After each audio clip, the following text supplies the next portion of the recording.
The past several weeks here on Weekly 50, I've shared photos that I took when my brother Phil and his family were visiting.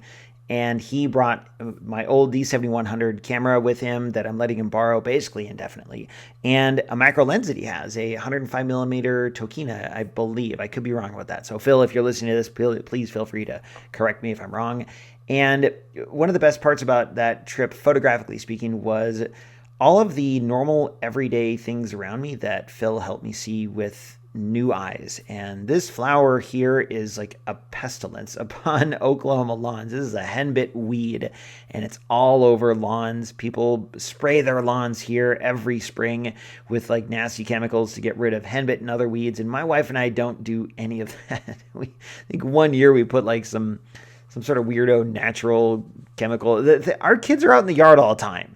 And we don't want our yard full of weed killer because then our kids can't play in the yard. So we just let this stuff grow. It's only here for a couple weeks and it goes away. And it's just like, it's an annoyance. But when Phil and his family are down here, his youngest daughter actually collected these. She went out and picked a bunch of these purple henbit flowers, and she thought they were really pretty. And she put them in a little glass, and she brought them in, and we set on the table. And it was really cool because she doesn't know that they're a weed. She just thinks they're pretty purple flowers. And I don't know, like it's kind of a semantic thing.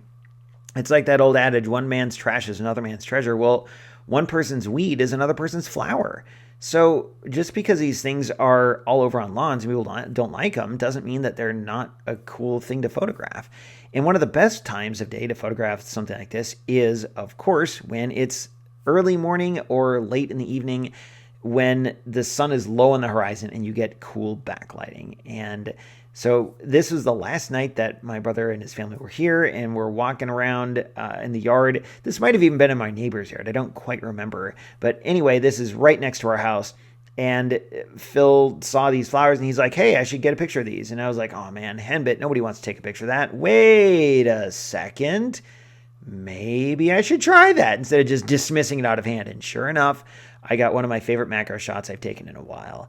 Just this purple weed that you get down low, you get a macro lens, you get some backlighting, and wow, it turns into something really special. This is at f/19, and this thing is like the size of a quarter. I mean, it's really small.